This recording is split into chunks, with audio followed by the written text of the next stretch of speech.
Hello everyone, I'm Mehdi. Welcome to this channel. I'm excited to explore the fascinating world of crystal structure and crystalline materials with you today. So let's talk about how atoms arrange themselves in terms of energy and packing. Atoms naturally want to find a stable low energy configuration, and how they pack together plays a big role in that. First, let's look at non-dense random packing. When atoms are randomly packed, like in an amorphous solid, they are not very tightly arranged. This results in higher potential energy, meaning the structure is less stable. Imagine a diagram where energy is plotted against the distance between atoms, or radius, r. In this case, the atoms are farther apart from each other, sitting at a higher energy level. The bond length between neighbors is longer, and the bound energy is relatively high because the atoms are not well ordered. Now, compare this to dense order packing. In crystalline solids, atoms are packed as tightly as possible. This close, regular arrangement brings the system closer to the minimum in bonding energy. On an energy versus distance curve, you see a dip at the minimum energy point. This is where the atoms have reached their most stable configuration, with shorter bond lengths and lower bound energy. The takeaway here is that ordered structures like those in crystalline solids are more stable because they are packed densely, allowing the atoms to minimize their energy. That's why most metals and crystalline materials tend to adopt these tight packed structures. To simplify, random, non-dense packing means higher energy and less stability. Dense order packing means lower energy and more stability. The key point is that atoms always prefer the arrangement that gives them the lowest possible energy. Well, in this slide, let's focus on the difference between crystalline and non-crystalline materials, which is all about how atoms are arranged. In crystalline materials, atoms are arranged in periodic repeating patterns. This means if you look at the structure, you see a regular three-dimensional array of atoms, almost like a well-organized grid. This kind of arrangement is typical in metals, as most metals form a highly ordered structure, which gives them their distinct properties. Many ceramics, certain ceramics like zirconia or aluminum, also fall into this category. Although many polymers are not crystalline, some can adopt this regular atomic arrangement, depending on how the polymer chains interact. A good example is crystalline SiO2, quartz. Here, the silicon and oxygen atoms are tightly packed in a repeating lattice structure, making it a stable crystalline material. On the other hand, in non-crystalline materials, also known as amorphous materials, the atoms have no long-range periodic arrangement. There is no repeating pattern, just a disordered mix of atoms. This usually happens when the material has a complex structure that's hard to arrange into a neat pattern, and the material is cooled rapidly, preventing the atoms from settling into a stable structure of crystal. So, An example here is non-crystalline SiO2 or glass. While it is chemically similar to quartz, its atomic structure is completely different. The rapid cooling process prevents the atoms from forming the same repeating pattern found in crystalline SiO2, leading to an amorphous structure. So, crystalline materials have ordered periodic structures while non-crystalline materials are disordered. This atomic arrangement plays a big role in the properties of the materials. Right. When we talk about the atomic structure of metals, one of the key characteristics is how densely the atoms are packed together. Let's explore why metals typically have such dense atomic packing. Why do metals pack so densely? Actually, bonds are non-directional. In metals, the bonding is not restricted to any specific direction, which means the atoms can arrange themselves in a way that minimizes space and maximizes density. Nearest neighbor distances are small. Metals naturally try to minimize the distance between atoms. This helps to lower bound energy, making the structure more stable. In addition, electron cloud shielding. The free electrons in metals act like a shield around the positively charged ion cores, allowing the atoms to pack closer together without much repulsion between the cores. As a result, metals form dense, compact structure, and these are generally much simpler compared to ceramics and polymers, which have more complex bonding and atomic arrangement. Now we are going to look at three important crystal structures commonly found in metals. Each of these structures play a key role in determining the material's properties. Stay tuned. Well, the simple cubic or SC structure. This is one of the most basic crystal structure in metals, but it is quite rare due to its low packing density. Let's break it down. Atomic arrangement. The centers of atoms are positioned at the eight corners of a cube. This structure has relatively low packing density. In fact, only polonium is known to have this structure among metals. The closest packed directions are along the cube edges. This means the atoms are touching along these edges. Each atom in the SC structure has a coordination number of 6, meaning each atom is in direct contact with 6 neighbors. While this structure is simple and easy to visualize, the low packing efficiency makes it rare in metals. The simplicity of this structure doesn't provide the most efficient use of space, which is why other structures are more common. Now, let's go over two key concepts that help describe how atoms are packed in a crystal structure. The first one is coordination number, Cn.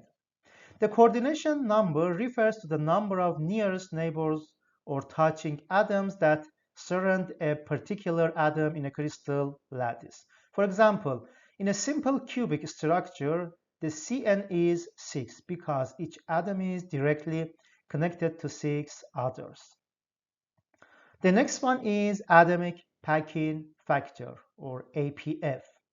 The APF is a measure of how efficiently the atoms are packed into a unit cell.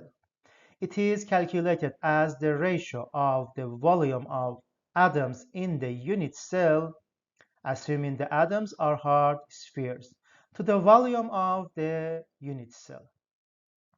This gives us an idea of how much empty space there is in a structure, because a higher APF means the structure is more tightly packed. Well, let's calculate the atomic packing factor for the simple cubic crystal structure. In a simple cubic structure, the close-pack directions are along the cube edges. The atomic radius r is related to the cube edge length a, as r equals 0.5 a. The SC structure has atoms located at the 8 corners of the unit cell, and each corner atom is shared by 8 neighboring unit cells. Therefore, the unit cell contains only one atom, because 8 times 1 over 8 equals 1. The volume of one atom, assuming it is a hard sphere, is 4 over 3 pi r cubed. Just plug in 0.5a for r. The volume of the cubic unit cell is a cubed. So, APF is the ratio of the volume of atoms in the unit cell to the volume of the unit cell. Therefore, the atomic packing factor for the simple cubic structure is approximately 0.52. Right, let's explore the body center cubic BCC crystal structure. Atoms are located at the 8 corners of the cube, with one additional atom located at the center of the cube. All atoms are identical. The atom in the center is just shaded differently for easier visualization. Each atom in the BCC structure is surrounded by 8 nearest neighbors. Thus, the coordination number equals 8. There are 8 corner atoms, and each corner atom is shared among 8 neighboring unit cells. So, 8 times 1 over 8 equals 1 atom from the corners. The single atom at the center of the cube belongs entirely to the unit cell. Therefore, the unit cell contains 2 atoms, one center atom plus one corner atom, totally 2. So, how about the examples of BCC metals? Chromium, tungsten, iron, tantalum, molybdenum. These metals are BCC. This structure is known for its relatively high packing density compared to the simple cubic structure, and it is common among many metals that require high strength. Well, let's calculate the atomic packing factor for the BCC structure. In this structure, the close-packed directions are along the body diagonal of the cube. The body diagonal spans through 2 radii of the center atom and 2 half radii from the corner atoms. So, body diagonal equals 4r, where r is the atomic radius. The length of the body diagonal in terms of the cube edge, A, is square root of 3 times a. So, 4r equals square root of 3 times a. How about the volume of atoms in the unit cell? Each unit cell contains 2 atoms. The volume of one atom, assuming a hard sphere, is 4 over 3 pi r cubed. So, the total volume of atoms in the unit cell is total volume of atoms, which is 2 times 4 over 3 pi r cubed. The volume of the cubic unit cell is A cubed. So the APF, which is the ratio of the volume occupied by the atoms to the total volume of the unit cell, can be calculated by substituting R equals square root of 3 times A divided by 4, and simplifying, we get 0.68. Therefore, the APF for BCC is 0.68. It means that 68% of the unit cell's volume is occupied by atoms, while the remaining 32% is empty space. Now let's introduce the face-center cubic structure, FCC. In the face-center cubic structure, atoms position at 8 corners of the cube and centers of 6 faces. This arrangement results in a more efficient packing compared to the simple cubic and body-centered cubic structures. Example elements having FCC structures are aluminum, copper, gold, lead, nickel, platinum, and silver. The coordination number for FCC is 12, meaning each atom is in contact with 12 nearest neighbors. The total number of atoms per FCC unit cell can be calculated as face atoms. Each face contributes 1/2 atom, and there are 6 faces. So 6 times 1/2 equals 3 atoms. How about the corner atoms? Each corner contributes 1/8 atom, and there are 8 corners. So 8 times 1/8 equals 1 atom. Totally, 3 plus 1 equals 4 atoms per unit cell. The FCC structure is characterized by its high packing efficiency and the coordination number of 12, making it one of the most densely packed structures in crystalline materials. So, the arrangement of atoms allows for significant metallic bonding and contributes to the mechanical properties of these metals. Let's calculate the atomic packing factor for FCC. Totally there are 4 atoms per unit cell in FCC structures. How about the relationship between radius and edge length?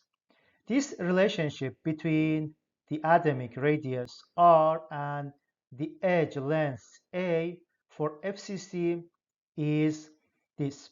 For R equals square root of 2 times A.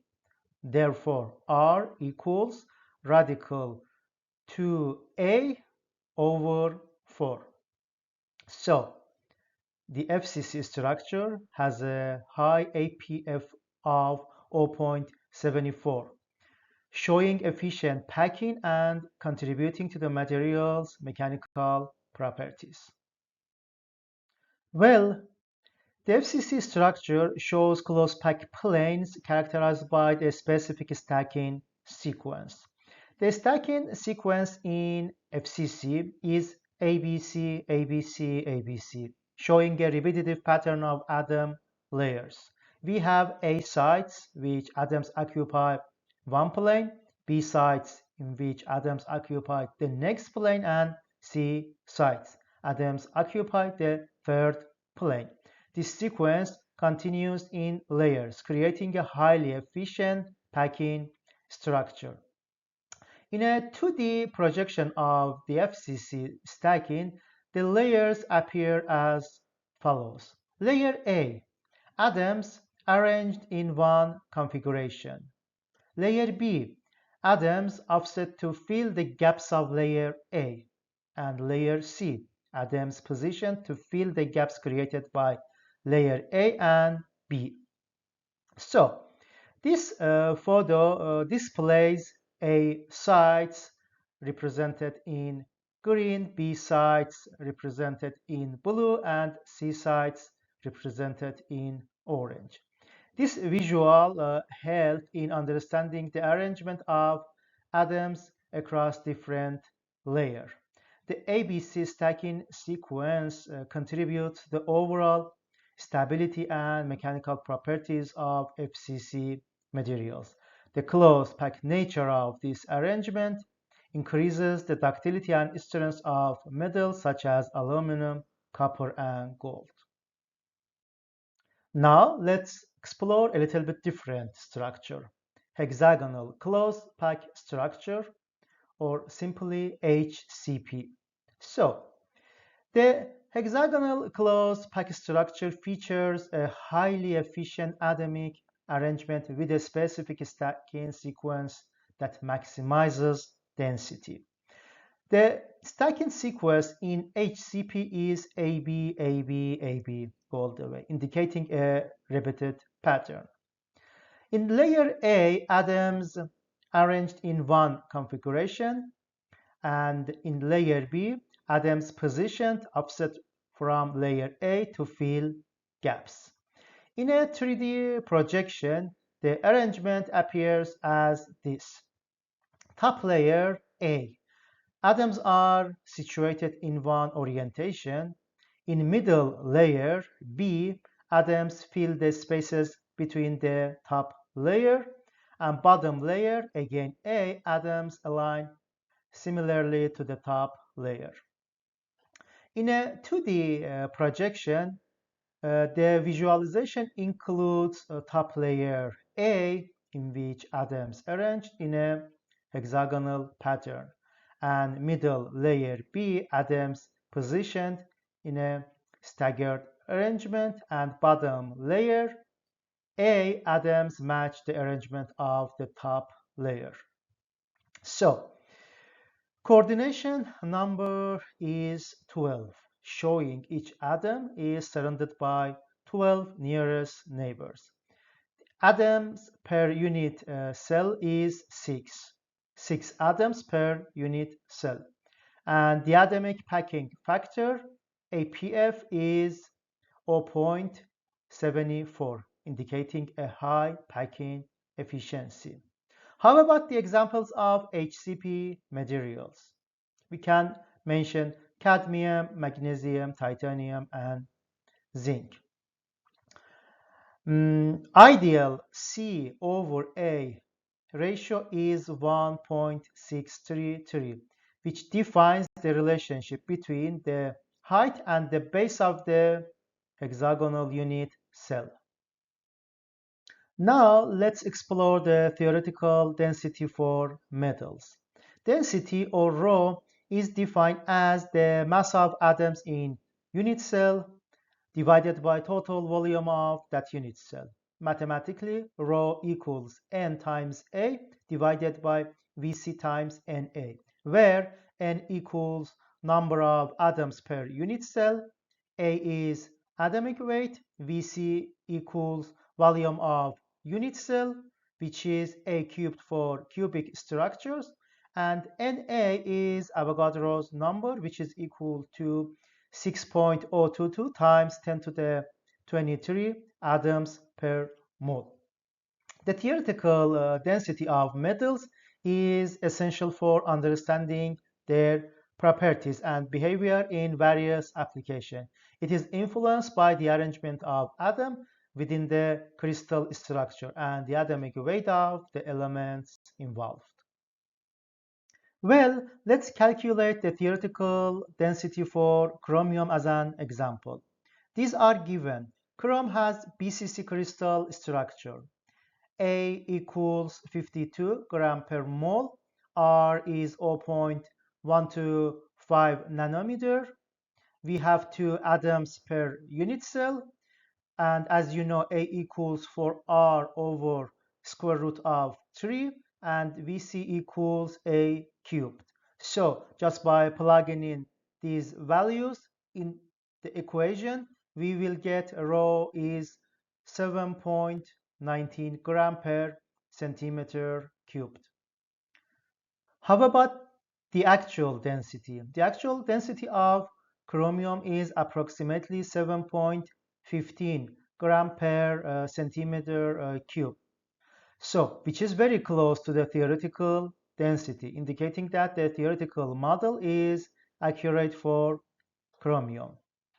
So, the theoretical density of chromium calculated for its BCC crystal structure is 7.19, closely matching the actual density of 7.15. This consistency validates the theoretical approach in predicting the density of metallic materials.